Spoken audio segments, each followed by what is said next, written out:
Esprit de corps. Pwede pong pronounce. Esprit de corps. Kaya po itang esprit, kahit tatakya ang t-shirt ito.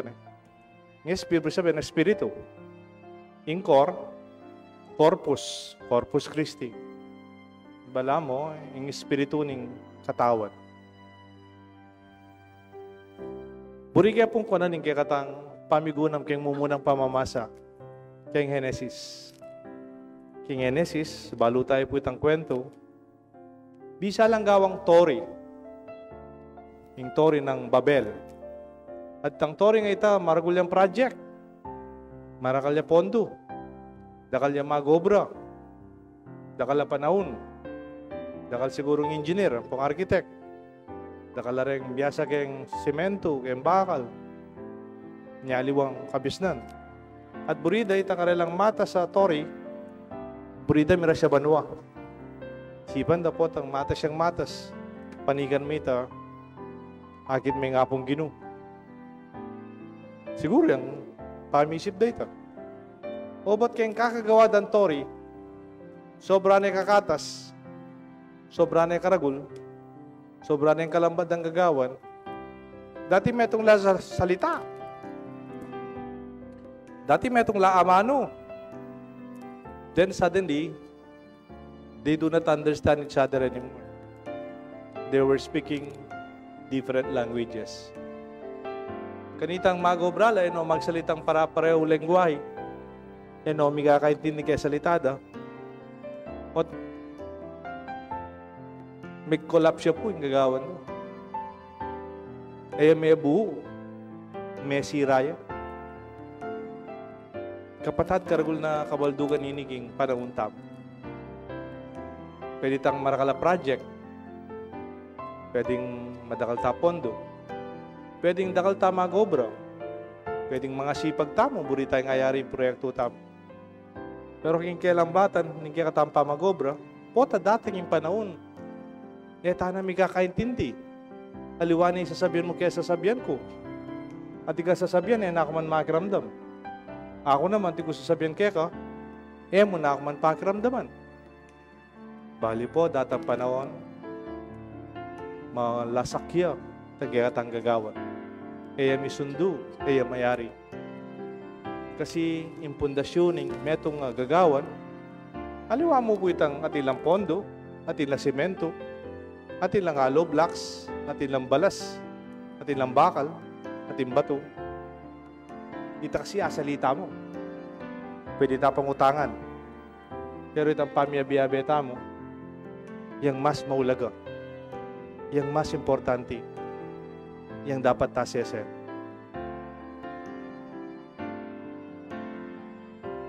Makanyan mo naman kayong pamilya. Kayong pamilya, pwede nga tingkong negosyo. Kayong pamilya, pwede kong ating kabiyayan. Ikaw may kakapatid, pwede nga tingkong project. Pero kayong pamilya, yang ating kong pera, ating kong negosyo, madal kopi bandyan, dapat nung ela may kakaintindi rin, may kakapatid. Dahil may bayo-bayo, dahil may pisan-pisan. Nung ela may panyaw, may pakiramdam, o may parintindi. Palagi ako, kaya naman malambat, malasakit ang kanilang nanumang pipapagalan. Kapatad, iting kaya katamong imbitasyon. Kaya katang parokya. Maulaga, aliwaman tang kaya katang kumbento. Maulaga, aliwaman tang kaya katang bakod. Maulaga, aliwaman tang Campo Santo. Yung maulaga, kaya katang pamyabiyabe. Itay mo asali. Itay mo pwedeng anyawan ng kareng benefactor. Nyari mo, lumapit ko kong metong amakwalta. Sabi, pwede nyo kaya pundanan pamyabiyabe? Pwede ko pong mag-donate kaya kaming pamikakalugod. Ika yung iba't American taga-sapang bato. Pwede kayong padalan pamisan meto. At amang po pwede kang iyarang kareng aliwa. Receive wanda na kayo mo po. Mr. and Mrs.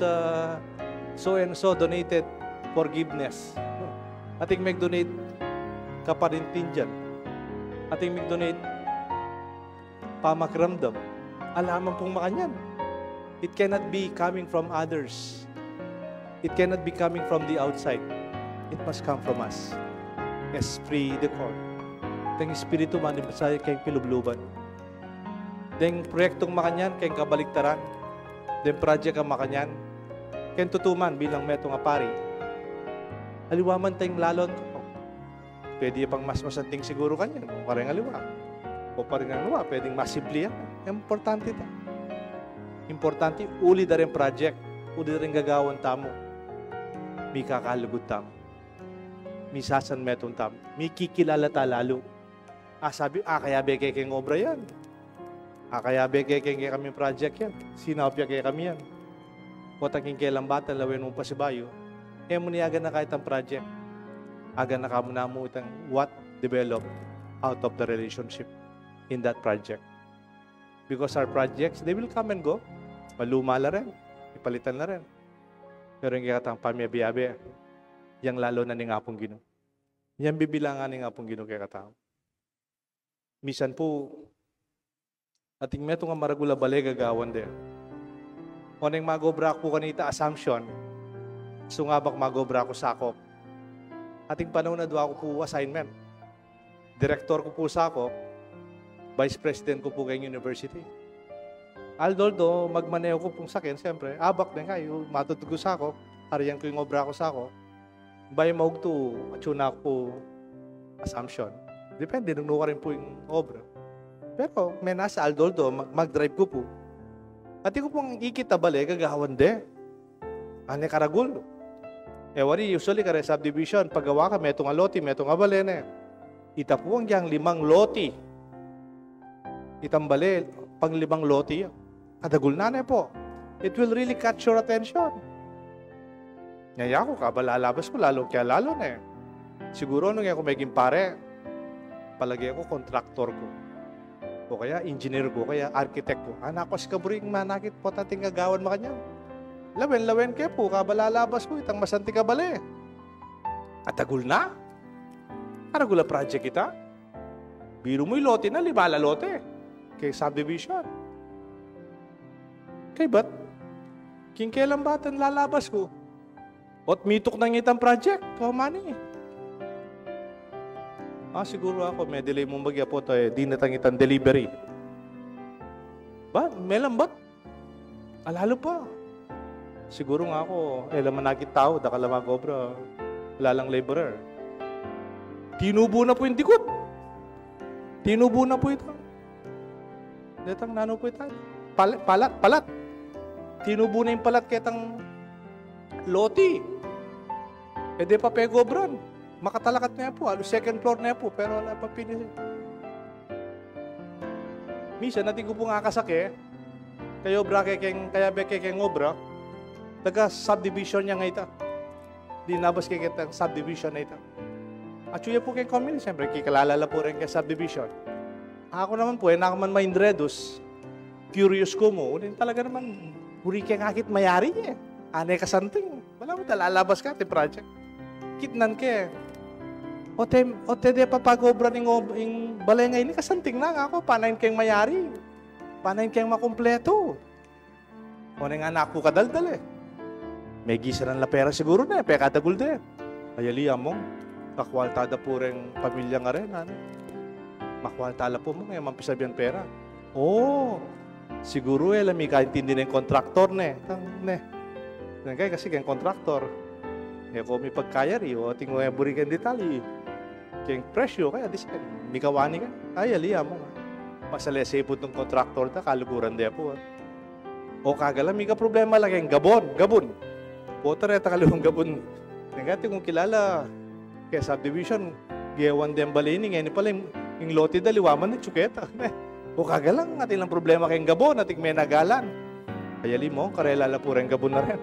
Ako altada po, karakal na paggabon, bukod mo yan. Miga broadlan Miga broadlan niya, may sundo yung, siguro, bintano abroad, Amerika. Siguro na mayari na yung ako. Nalipuan mo. At chula Pilipinas dahil may asawa. Dinawe, kaya may gisang ng kubalo. Sabi ko, mayari. Atin lang pera. Okay yung kontraktor. Karela yung gabon. Naman may gabrod. Nano papantunan mo ako, mayari. Dinawe na akong marak na nitang kasake ko. Among, Den po mi asawa, eno po mi kalugod. Eno po mi sasabi. Eno mi kaintindi. Mi pakarine ko po bilang pari. Kote ako agad ay sipitan eh. Yung pundasyon na yung bali. Aliwa po tangati kong pera. Yung pundasyon yung bali. Eh tangati kong gabon. Kote kong magaling kontraktor. Ali? Yung pundasyon na talaga. Yung matibe bali. Yung tunay pamikalugod. Karay may sawa. Karay may kakapatid. At karing membro ng pamilya giti. O ito po yung kwento ng bumo ng pamangasa. Itang tori ng Babel.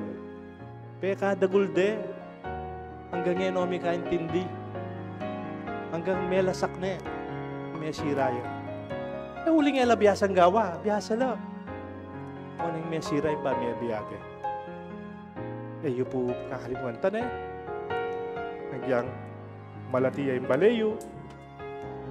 Malatiya yung kumbento tamo.